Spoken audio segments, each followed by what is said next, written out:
বন্ধুরা, আজকে আমি এমন একটা রেসিপি শেয়ার করবো আর এই রেসিপিটা দেখে তোমরা ঠাস করে পড়ে যাওয়া বুঝছাও। এটা হলো জীবজন্তুর হক মেরা খাওয়া। তো এই জন্যই কই যে হাতি বারে বারে আইসা মাইসিকে তাড়া করে কে। তো যাই হোক, এইটা বানাইছি আমি কলা গাছ দিয়ে। আর কলা গাছের যে ফালাইনা অংশটা আছে ওই অংশটা দিয়ে আমি আজকে একটা পাকোড়া বানাইছি। তো চলো দেখে নাও এই রেসিপিটা আমি কিরম করে বানাইছি।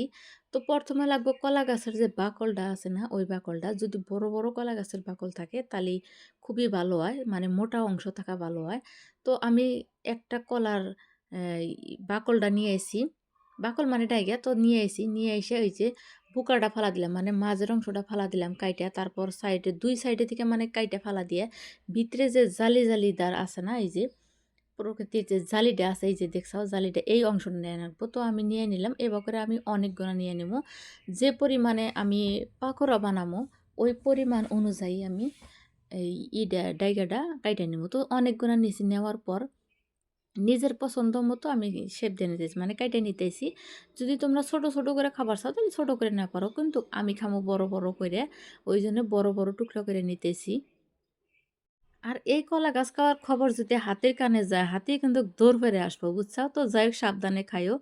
তো আমি অনেকগুলো কাইটে নেওয়ার পর একটা গামলার মধ্যে দিয়ে এখন দিয়ে দিতেছি নুন।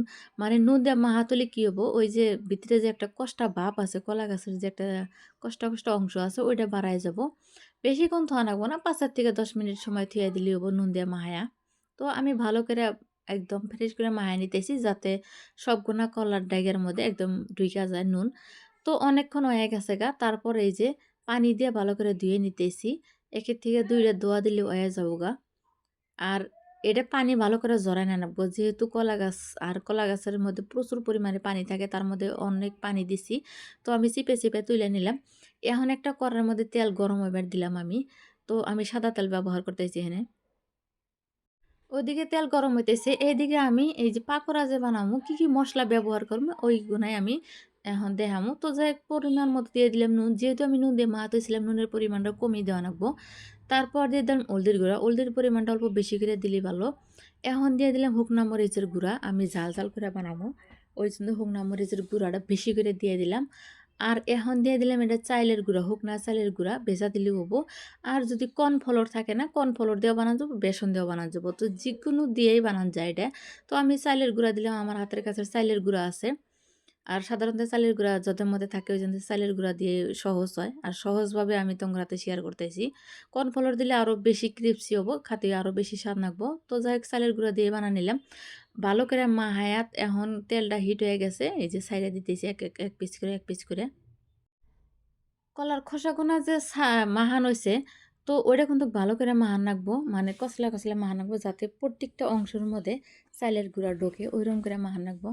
তো আমি সবগুনা এখানে দিয়ে দিলাম, দিয়া হালকা আছে মানে বড়াগুনা দেওয়ার পরে সামান্য আঁচ দিয়ে আমি একদম অনেকক্ষণ সময় নিয়ে মুসমুসা করে এই যে ভাইজা নিছি। এই কলা গাছের পাকোড়া তো যারা যারা খাও নাই কোনোদিন, তারা তারা খায়া আমাকে কমেন্ট করে কিন্তু অবশ্যই জানাবা, আর কমেন্ট করতে কিন্তু ভুলবা না তোমরা। আর এই কলা গাছের পাকোড়াটা যেটা মুসমুসা হয়, অসম্ভব মুসমুসা। তো যাই হোক, সম্পূর্ণ পাকোড়াগুলো আমার ভাজা শেষ। এই যে আমি যে পরিমাণে খামো ওই পরিমাণ অনুযায়ী আমি এখানে নিয়ে নিছি, আর ওই পরিমাণ মতো এই যে ভাইজা নিলাম। তো দেখতেই চাও কালারটাও খুবই সুন্দর হয়েছে। তো এখন দেখাইতেছি আমি একটার হাতে আর একটা বাইঙ্গা দেখাইলাম, মানে বাইঙ্গা দেখাইতেছি যে কত মুসমুসা হয়েছে। তো বন্ধুরা, আমার রেসিপিটা হেনে শেষ। যদি আমার এই রেসিপিটা তোমার ভালো লাগে, লাইক শেয়ার কমেন্ট করে দিও। তো আজকের মতো বিদায় নিতেছি, আবারও আসবো কোনো নতুন এরম রেসিপি নিয়ে। ততটাই তোমরা সুস্থ থাকো, ভালো থাকো, আমার পাশে থেকো।